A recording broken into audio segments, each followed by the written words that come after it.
பணி வாய்ப்பு வேண்டி தன்விவரப் பட்டியலை எவ்வாறு நிரப்ப வேண்டும் என்பதை இப்பொழுது பார்க்கலாம். இப்படிவத்தில் நிரப்பப்படும் தகவல்கள் மாதிரிக்காக மட்டுமே. வினாத்தாளில் கொடுக்கப்படும் தகவல்களை கொண்டு உரிய படிவத்தை நிரப்புதல் வேண்டும். முதலில் பெயருக்கு நேராக உங்கள் பெயரை நிரப்பவும். அடுத்து பாலினத்திற்கு நேராக நீங்கள் ஆணாக இருந்தால் ஆண் என்று நிரப்பவும், பெண்ணாக இருந்தால் பெண் என்று நிரப்பவும். அடுத்து பிறந்த நாள் மற்றும் வயதிற்கு நேராக உங்களுடைய பிறந்த தேதி, மாதம், ஆண்டை முழுமையாக எழுதி வயதை குறிப்பிடவும். அடுத்து தேசிய இனத்திற்கு நேராக இந்தியன் என்று குறிப்பிடவும்.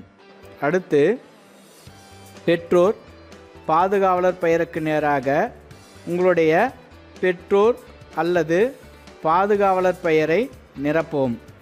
அடுத்து வீட்டு முகவரிக்கு நேராக உங்களுடைய முழுமையான வீட்டு முகவரியை அஞ்சல் இலக்க குறியீட்டு எண்ணுடன் நிரப்பவும்.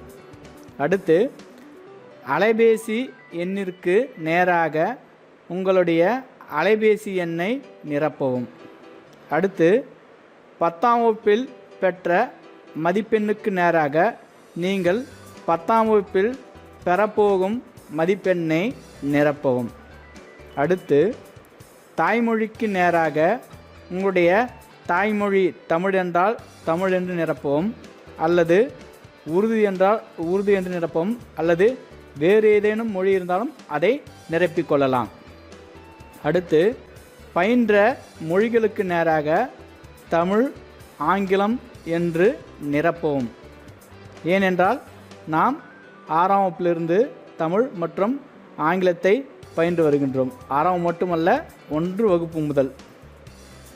அடுத்து தட்டச்சுக்கு நேராக முதுநிலை தேர்ச்சி என்று நிரப்பவும். ஆங்கிலத்தில் லோயர், ஹையர் என்று குறிப்பிடுவார்கள். அடுத்து கணினிக்கு நேராக கணினி பயன்பாடுகள் பட்டய படிப்பு, அதாவது ஆங்கிலத்தில் சுருக்கமாக DCA என்று நிரப்பவும். அடுத்து மேற்கண்ட விவரங்கள் அனைத்தும் உண்மையான உறுதி கூறுகிறேன். தங்கள் நிறுவனத்தில் டேஷ் பணியினை தந்தால் என் பணியை சிறப்பாகவும் உண்மையாகவும் செய்வேன் என உறுதியளிக்கிறேன். கோடிட்ட இடத்தில் எந்த பணிக்கு விண்ணப்பிக்கிறோமோ அந்த பணியின் பெயரை எழுதவும். எடுத்துக்காட்டாக கணினி பயிற்றுனர் அல்லது அலுவலக உதவியாளர் அல்லது அலுவலக மேலாளர்.